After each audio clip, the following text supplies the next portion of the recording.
Everyone, ये lecture 16 है solution chapter का, depression in freezing point. I am Arun Raina, PhD nature.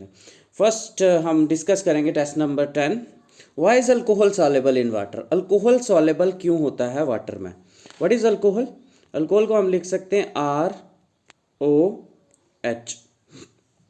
तो यहाँ पे क्या होता है, O पे नेगेटिव चार्ज होता है, डेल्टा नेगेटिव, और H पे क्या होता है, डेल्टा पॉजिटिव। क्यों?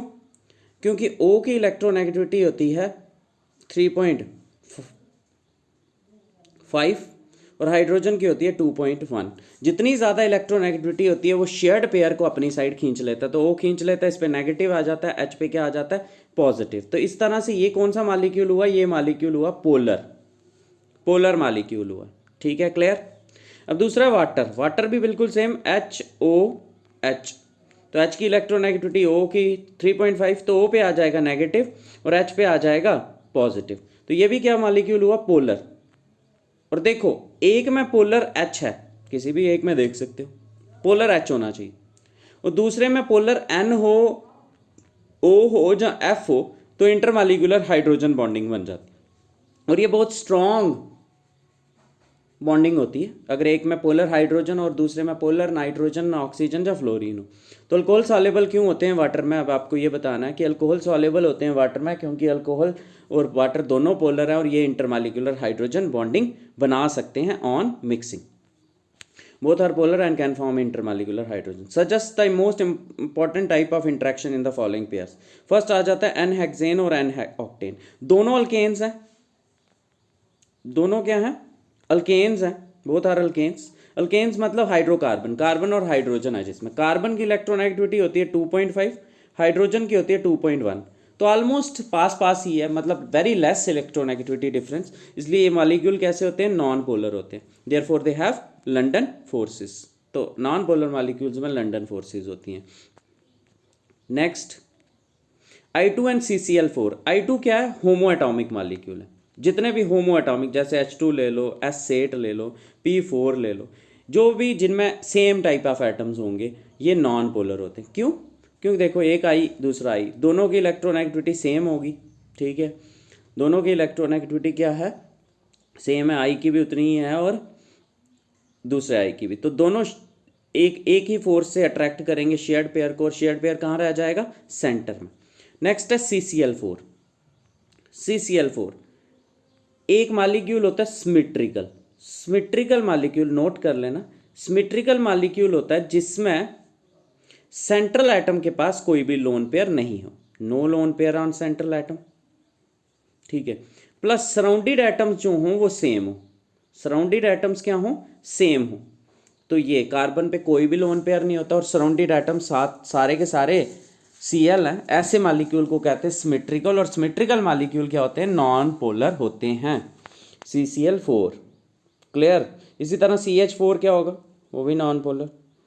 NH3 क्या होगा, सराउंडेड एटम्स तो सेम है लेकिन नाइट्रोजन पे एक लोन पेयर होता है, इसलिए ये पोलर है। वाटर देख लो, O के सराउंडिंग मैच हैं, सेम एटम्स हैं, लेकिन O पे दो लोन पेयर होते हैं, इसलिए ये पोलर है। तो I2 भी नॉन पोलर, CCl4 भी नॉन पोलर, इसलिए इनके बीच में लंडन फोर्सेस। नेक्स्ट आ गया NaClO4।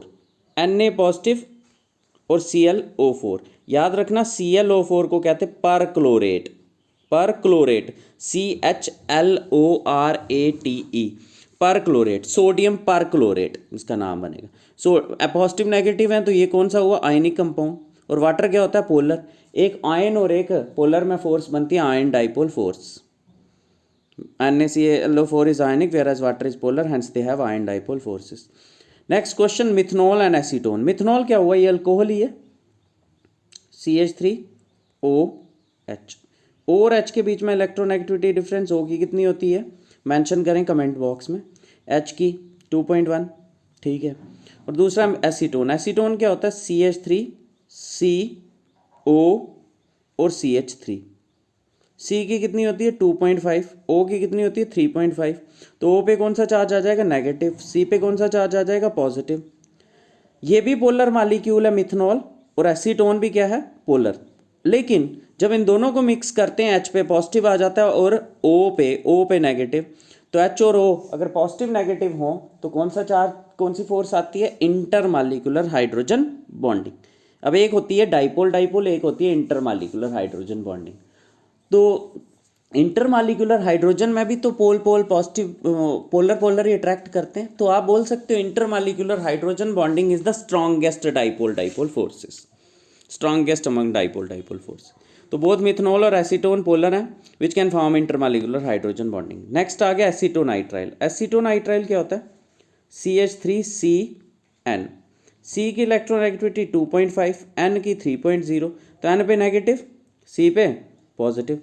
एसीटोन में CH3 CO CH3, O पे नेगेटिव, C पे पॉजिटिव। तो इसमें H पे पॉजिटिव नेगेटिव नहीं आया, लेकिन एक भी पोलर है दूसरा भी पोलर है, तो कौन सी हाइड्रोजन कौन सी बॉन्डिंग बनेगी, dipole dipole forces. Both acetonitrile and acetone are polar which can form dipole dipole forces. Next आगे मोलैलिटी ऑफ एक्वा सोल्यूशन, ये दी हुई है, मोल फ्रैक्शन निकालनी है। मोलैलिटी से आपको मिल जाएगा, नंबर ऑफ मोल्स मिल जाएंगे, ठीक है। 1 kg से आपको 1 kg को 1000 ग्राम करके इसको कन्वर्ट डिवाइड करके 18 से आपको number of moles of water मिल जाएंगे 55.55। दोनों के नंबर ऑफ मोल्स पता है, मोल फ्रैक्शन सल्यूट की निकालनी। Why is ether not miscible in water, देखो ईथर ROR R है कार्बन, इस पे पॉजिटिव चार्ज होता है, O पे नेगेटिव चार्ज होता है, ठीक है, तो पोलर हुआ। वाटर HOH, H पे पॉजिटिव होता है और O पे नेगेटिव होता है, तो ये भी हाइड्रोजन बॉन्डिंग बना सकते हैं।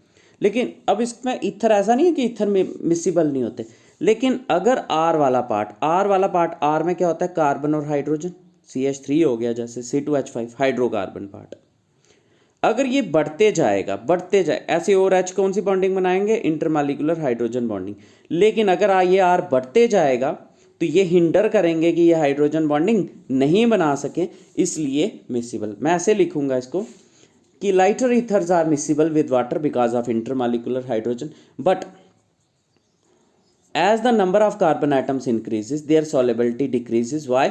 Because of the increase in size of bulky non-polar hydrocarbon part, ठीक है। तो ईथर्स पोलर होते हैं, but higher ethers have long non-polar hydrocarbon chain and hence insoluble in water. Next, why do gases always tend to be less soluble in liquid as the temperature is raised? तो आपको ये बोल रहा है कि जैसे जैसे टेम्परेचर बढ़ाते हैं तो गैसेस कम सॉलेबल होना स्टार्ट कर देती हैं। ऐसा क्यों? क्योंकि इनकी सॉलेबिलिटी एक्सोथर्मिक है। एक्सोथर्मिक सॉलेबिलिटी का मतलब क्या आ गया कि इनमें जैसे जैसे ये डिसॉल्व होती हैं हीट रिलीज होती है। हीट रिलीज मतलब इनको हीट नहीं चाहिए, तो जब टेम्परेचर बढ़ाओगे हीट दोगे तो वो काम नहीं होगा। तो बिकॉज हम कह सकते हैं कि इनकी सॉलेबिलिटी क्या है, एक्सोथर्मिक है। Solubility of gases in a liquid is hence as the temperature solubility of gases in a liquid decreases. अब इसी का why are aquatic species more comfortable in cold water? तो पहले aquatic species में क्या होता है, ये ऑक्सीजन डिजॉल्व होता है वाटर में। ऑक्सीजन डिजॉल्व होता है कहाँ पे, वाटर में। ऑक्सीजन क्या है, नॉन पोलर, और वाटर क्या है, होमो एटॉमिक है ना, ये नॉन पोलर, और वाटर क्या है, पोलर। नॉन पोलर और पोलर के बीच में कौन सी फोर्स होती है, एक डाइपोल मतलब जो पोलर है, और एक पोलर बनता है उसको देख के इंड्यूस्ड डाइपोल फोर्सेस। ऑक्सीजन और वाटर में कौन सी फोर्सेस होती हैं, डाइपोल इंड्यूस्ड डाइपोल फोर्सेस। बनाते हैं दोबारा से। ऑक्सीजन एक सिमेट्रिकल मॉलिक्यूल है, इसमें क्लाउड कैसा होगा, ये पूरा सिमेट्रिकल बराबर होंगे, ये इलेक्ट्रॉन क्लाउड है दोनों साइड। यहाँ से इसके पास वाटर मॉलिक्यूल आता है। वाटर क्या है, वाटर के H पे पॉजिटिव है, O पे नेगेटिव दोनों। अब ये इसके ये भी नेगेटिव और ये इलेक्ट्रॉन्स हैं, इसके इलेक्ट्रॉन क्लाउड को क्या करेगा, रिपेल करेगा, ये इस टाइप का हो जाएगा। इस साइड थोड़ा ही रहेगा, इस साइड इलेक्ट्रॉन चलेंगे ना, उस साइड लेफ्ट वाली साइड इलेक्ट्रॉन चलेंगे, तो जिस साइड इलेक्ट्रॉन जाएंगे उधर नेगेटिव आ जाएगा, डेल्टा नेगेटिव, इधर डेल्टा पॉजिटिव। तो मतलब ये पोलर था और ये पहले ऑक्सीजन नॉन पोलर था, लेकिन इस ऑक्सीजन को पोलर बनाया गया, इसको बोलेंगे induced dipole forces, dipole induced dipole forces. तो ये रीज़न है कि ऑक्सीजन डिसॉल्व होती है। लेकिन ऑक्सीजन क्या है, ऑक्सीजन क्या है? Gas, gas dissolve in water, gas dissolve in liquid. आपको पता है जैसे जैसे टेम्परेचर, अब ये कोल्ड ब्लडेड क्यों बोला? इसका मतलब है जितना टेम्परेचर कम होगा, आपको पता है जैसे जैसे टेम्परेचर बढ़ाओगे ऑक्सीजन उठ जाएगी। तो एक्वेटिक स्पीशीज जैसे फिशेस वगैरह को प्रॉब्लम होगी, ऑक्सीजन कम है तो इसलिए उनको बोलते हैं कि वो कोल्ड ब्लडेड एनिमल्स हैं। Aquatic species live in water because of oxygen dissolve in water. Solubility of gases in a liquid is exothermic. Hence, as temperature is raised, solubility of oxygen in water decreases. That is why aquatic species more comfortable in cold water in comparison to warm water. What is the significance of Henry law constant? According to Henry's law, आपको पता है P किसके बराबर होता है? KH काई। तो K किसके बराबर होता है? P by chi. फिर K mole fraction of gas, A रहने देना ये बेस में, ये मैंने कहीं से कॉपी किया होगा पिछले क्वेश्चन से। P partial pressure of the gas, A रहने देना पूरे फार्मूले में ही। K H Henry constant, Henry constant K H आ गया पी अपॉन काई के बराबर। तो हेंस के जो है वो इन्वर्सली प्रोपोर्शनल है मोल फ्रैक्शन के। मोल फ्रैक्शन का मतलब आ गया सॉल्युबिलिटी का। सॉल्युबिलिटी जितना ज़्यादा पोलर होगा उतना ज़्यादा डिजॉल्व होगा वाटर में। इसका मतलब जितना ज़्यादा हेनरी कांस्टेंट होगा उतनी कम सॉल्युबिलिटी होगी, उतना कम पोलर होगा। Hence higher the value of K H lower is the, लिखा है higher the value of K H lower will be the solubility and hence lesser is the polarity of the molecule gas. और ये question if N2 gas, ये आपको question मिल जाएगा, आपने already ये मैंने आपको डिस्कस करवाया हुआ है, ये भी नेक्स्ट क्वेश्चन। तो नेक्स्ट आ जाता है टॉपिक हमारा डिप्रेशन इन फ्रीजिंग पॉइंट। तो फ्रीजिंग पॉइंट क्या होता है? फ्रीजिंग पॉइंट, फ्रीजिंग पॉइंट क्या होता है? फ्रीजिंग पॉइंट देखो, फ्रीज हो जाना मतलब कि जो लिक्विड है, लिक्विड लिया था वो उड़ रहा था, पहले वेपर्स बन रहे थे, अब उसके वेपर्स बनना बहुत कम हो गए, मतलब सॉलिड में। अगर हम लिक्विड से गैस बनाएंगे वेपर्स ज़्यादा बनेंगे। तो ये कम हो रहा है कि हम उसको कूल करेंगे, कूल करेंगे, इतना कूल करेंगे कि जहाँ पे उसका वेपर प्रेशर बराबर हो जाएगा उसकी सॉलिड फॉर्म। अब देखो पिछले केस में जो था सबको एटमॉस्फेरिक प्रेशर के बराबर बनाना था, बॉयल करना था, लेकिन यहाँ पे हर एक को फ्रीज होना है। वाटर फ्रीज अलग टेम्परेचर पे होता है, अल्कोहल फ्रीज अलग टेम्परेचर पे होगा, हर चीज़ अलग अलग। तो क्या होता है फ्रीजिंग पॉइंट? क्या होता है? Temperature at which vapour pressure of liquid is equal to the vapour pressure of its solid form is known as freezing point. ये एक ऐसा टेम्परेचर है जहाँ पे वेपर प्रेशर लिक्विड का, ये बिल्कुल एक पॉइंट बताता हूँ कि elevation in depression in freezing point बिल्कुल सिमिलर है एलिवेशन इन बॉइलिंग पॉइंट। अगर आपने वो अच्छे से पढ़ा है तो ये भी क्लियर हो जाएगा। The temperature at which the vapour pressure of liquid is equal to the vapour pressure of its solid form is known as its freezing point. Consider करते हैं एक प्योर लिक्विड जिसका वेपर प्रेशर है P0 A और freezing point है T0 F। ठीक है, अब मैंने भी शायद वहाँ से ही कॉपी कर लिया। तो अब क्या करना है आपको फ्रीज करने के लिए? कूल करना है। कूल करोगे, एक ऐसा टेम्परेचर TF आएगा जहाँ पे ये फ्रीज हो जाएगा और वेपर प्रेशर हो जाएगा PA। Now add a non volatile so that its vapour pressure reduces to PA। Vapour pressure कम हो गया। ठीक है, देखो पहले था 100 वेपर प्रेशर, ठीक है, बाद में हो गया 80। टोटल आपको लिक्विड का गैस का है, टोटल आपका है जहाँ पे ये सॉलिड बनता है 20। तो पहले इसको क्या करना पड़ता है? कूल करना पड़ता। अब आपने बीच में नॉन वोलेटाइल सॉल्यूट भी डाला है, नॉन वोलेटाइल सॉल्यूट। ये कूलिंग का मतलब देखो सिंपल ऐसे समझो, ये हमने ले लिया, पहले कुछ नहीं था, आपने इसको कूल किया, कूल करने पे ये फ्रीज हो गया T0 F। अब ये एक वाटर मॉलिक्यूल है, एक ये वाटर मॉलिक्यूल है, बीच में आ जाता है कोई नॉन वोलेटाइल सॉल्यूट, बीच में कोई नॉन वोलेटाइल सॉल्यूट आ जाता है। तो अब इन दोनों को, कूलिंग का मतलब होता है सारे वाटर मॉलिक्यूल इकट्ठे कंडेंस हो जाएं, इकट्ठे हो जाएं, बीच में नॉन वोलेटाइल सॉल्यूट है। तो अब इसको पास लाने के लिए क्या करना पड़ेगा? ज़्यादा कूल करना पड़ेगा, तभी ये बीच में से इसको हटाना भी तो है ना, तभी ये इकट्ठे हो पाएंगे। तो इसका कहने का मतलब है ज़्यादा टेम्परेचर कम करना पड़ेगा टू क्या करने के लिए? फ्रीज करने के लिए। ठीक है, जैसे अगर कोई चीज़ फ्रीज होती है 0 डिग्री सेल्सियस पे, तो जब उसमें आप नॉन वोलेटाइल सॉल्यूट डालोगे तो वो -1 डिग्री सेल्सियस पे होगी और कम हो जाएगी।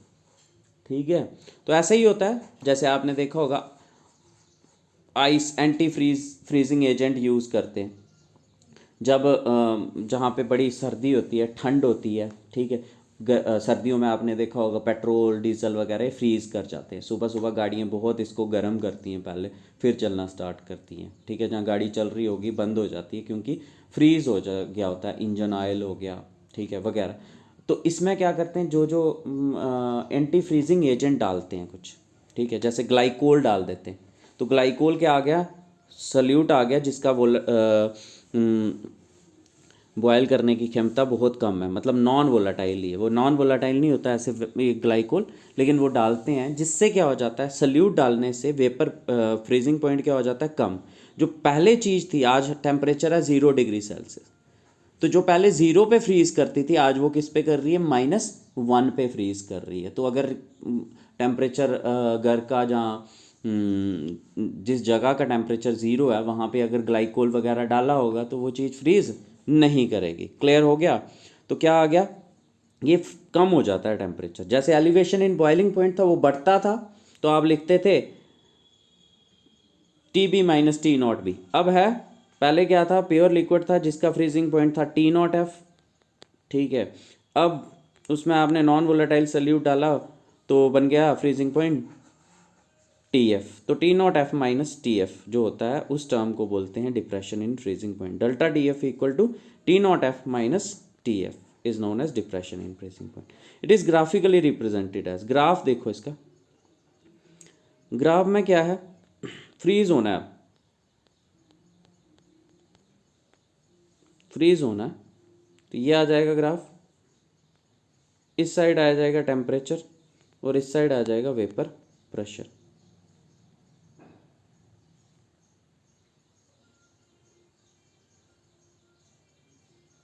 ये किसका है ग्राफ, ये ग्राफ आ गया सॉल्वेंट का, ठीक है। अब नीचे की तरफ देखना है आपने, अब ऐड किया इसका फ्रीजिंग पॉइंट ये आ रहा है। अब इसमें ऐड किया आपने non volatile solute, non volatile solute add किया तो ये फ्रीज थोड़ा बाद में होगा, ठीक है। तो ये आ गया T0F, ये T0F, ये TF। देखें दोबारा से ये फिगर बनाते हैं थोड़ी साफ सी। इस साइड क्या है, वेपर प्रेशर, और इस साइड क्या है, टेम्परेचर, ठीक है। तो ये है सॉलिड फॉर्म का टेम्परेचर, सॉल्वेंट की अलग, सॉलिड अलग होगा, और जब सोल्यूशन बनाओगे तब अलग हो जाएगा ये सोल्यूशन का। पहले आपने क्या किया, टेम्परेचर लो करते गए, यहाँ पे आगे स्टेज पे आगे ये क्या कर जाएगा, फ्रीज कर जाएगा। ये बन गया क्या, freezing point of pure solvent. अब इसमें नॉन वोलेटाइल सल्यूट डाला, नॉन वोलेटाइल ये ऐसे आ जाएगा पीछे, नॉन वोलेटाइल सल्यूट डाला तो ये यहाँ जाके फ्रीज होगा, ये आ जाएगा TF। तो ये जो टर्म होगी, कौन सी टर्म ज़्यादा होगी इसमें, T0F। T0F - TF जो होगी वो होगी depression in freezing point. It is graphically represented है। ये सॉल्वेंट का ग्राफ बनाया, ये सोल्यूशन का ग्राफ बनाया, ये दोनों यहाँ पे मिल रहे हैं। यहाँ पे फ्रीज हो गया सॉल्वेंट ऊपर वाले में, और सोल्यूशन जाके थोड़ा कम होगा, ये आ गया फ्रीजिंग पॉइंट। नेक्स्ट आ जाता है एक्सप्रेशन। आपको पता है लोवरिंग इन, जैसे जैसे आप नॉन वोलेटाइल सल्यूट डालोगे वैसे वैसे वेपर प्रेशर कम होते जाएगा। वेपर प्रेशर जो है directly proportional to mole fraction of solute. Solute के लिए हम काईबी भी यूज़ करते हैं। और जितना ज़्यादा आप नॉन वोलेटाइल सल्यूट डालोगे उतना ही फ्रीजिंग पॉइंट क्या होते जाएगा, कम होते जाएगा। मतलब डेल्टा TF जो है वो प्रोपोर्शनल है डेल्टा P के, इस दोनों को मिला के आ जाएगा delta TF is proportional to chi B. Delta TF is proportional to chi B. Chi B की के काईबी की वैल्यू आपको पिछला क्वेश्चन रिपीट हो रहा है, काईबी इक्वल टू NB/NA + NB। तो डेल्टा TF किसके बराबर आ गया, KNB/NA + NB। As the solution क्या होते हैं, डाइल्यूट। इसका मतलब कि NB यहाँ से हटा सकते हो, KNB/NA। तो अब किसकी Na की वैल्यू भरनी हो, number of moles equal to mass upon molar mass, WA/MA। तो delta TF equal to KNB है ये, अपॉन WA/MA। तो ये MA ऊपर चले जाएगा, K इंटू NB/WA। अब K क्या है, प्रोपोर्शनलिटी कांस्टेंट, MA क्या है, molar mass of solvent. A molar mass of solvent. तो सॉल्वेंट कौन सा है? वाटर। तो कोई भी सॉल्वेंट उसका मोलर मास तो कांस्टेंट होगा। N B upon number of moles upon mass, ये क्या बन गया? मोलैलिटी। तो delta D F equal to क्या आ जाएगा? ये के इंटू एम ए को हमने कांस्टेंट रखा के एफ। के एफ को क्या कहते हैं? मोलर डिप्रेशन कांस्टेंट और क्रायोस्कोपिक, और के बी को मोलर एलिवेशन कांस्टेंट और इबिलोस्कोपिक कांस्टेंट। तो पुराना लेक्चर ध्यान से देखें और फिर ही इसको फॉलो करें। Delta D F equal to K F into N B upon W A. तो delta D F equal to K F M, ये एक्सप्रेशन था इसका। तो इससे आपको क्लियर होता है कि delta D F is directly proportional to M molality. तो डेफिनेशन ऑफ क्रायोस्कोपिक कांस्टेंट आपको पता है, delta D F equal to किसके प्रोपोर्शनल? मोलैलिटी के।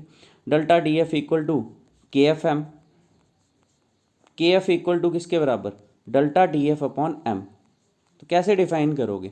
ऊपर है depression in freezing point per unit molar solution. Unit delta D F के क्या होते हैं? केल्विन, और इसके मोलर इनवर्स। वाटर के लिए क्रायोस्कोपिक कांस्टेंट कितना होता है? 1.86, और इबिलोस्कोपिक मतलब जो पिछले पार्ट में पढ़ा था 0.52। We know that depression in freezing point is directly proportional to molality of its solution. Delta DF is proportional to M. Delta DF equal to KFM, where KF क्या? molar depression or cryoscopic constant. KF equal to delta DF upon M. Hence, cryoscopic constant of a liquid may be defined as the depression in freezing point of its 1 molar solution. Its unit is ऊपर Kelvin, नीचे molar inverse, और Kelvin mole inverse kg mole inverse, and for water 1.86 Kelvin mole inverse. Next है prove that it is a colligative property. बिल्कुल same करना है आपने। Delta D F proportional to M, delta D F equal to K F M.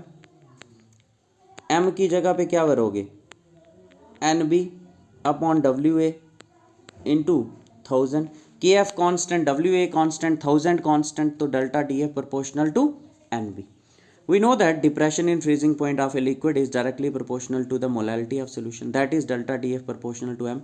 Delta df equal to kfm, where kf is the molar depression or cryoscopic constant. Now if nb की m की जगह पे क्या भर सकते हो? molality nb upon wa into 1000। तो kf आ जाएगा kf into nb into 1000 upon wa। kf भी कांस्टेंट, यहाँ पे डब्ल्यू ए आएगा। के एफ भी कांस्टेंट, डब्ल्यू ए भी कांस्टेंट, 1000 भी constant, delta T F proportional to N B. तो है डायरेक्टली कि depression in freezing point is directly proportional to number of solute particles, hence it is a colligative property. Next determination of molar mass of solute. तो आपको पता है delta T F equal to कहाँ तक कर ली? Delta D F equal to K F M. M की जगह पे भर दिया हमने N B upon W A into 1000। K F N B की जगह पे क्या भर दोगे?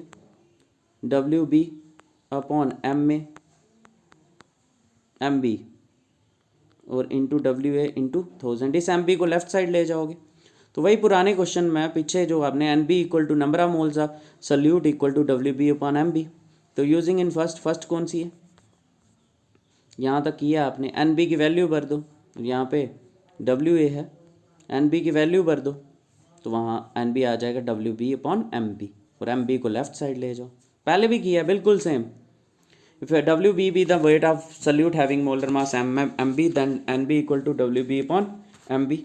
Using in first we get delta D F equal to K F into W B into 1000 upon M B into W A. M B को left side, या अब याद कैसे रखना इन सब में? पहले एक कांस्टेंट होता है, जैसे यहाँ पे के एफ है, इंटू 1 अपॉन जो कोलिगेटिव प्रॉपर्टी होती है डेल्टा डी एफ, और इंटू फिर आ जाता है W B upon W A, masses दोनों के, इंटू 1000। इस एक्सप्रेशन से आप मोलर मास निकाल सकते हो। तो it is the required expression. अब आपको ये क्वेश्चन है, टेस्ट है, ठीक है। ऑलमोस्ट हमने मोलारिटी मोलालिटी वगैरह उनके न्यूमेरिकल्स कर लिए हैं। अब ये टेस्ट है हेनरीज कांस्टेंट के ऊपर। Calculate the solubility of H2 in water at this pressure, ठीक है। सॉल्युबिलिटी का मतलब क्या होता है? सॉल्युबिलिटी का याद रखना ये होता है मोलारिटी मोलालिटी, ठीक है। इनमें ली है। अगर इसमें मोलैरिटी लास्ट में देखो मोल पर लीटर में आंसर निकाला, तो ये दिया हुआ है। Next solubility, the solubility product of CuS is calculate the maximum molarity, molarity निकालनी है, कंसंट्रेशन निकालनी है। Henry's constant for molarity of methane in benzene इतना, calculate the solubility of methane in benzene under this pressure.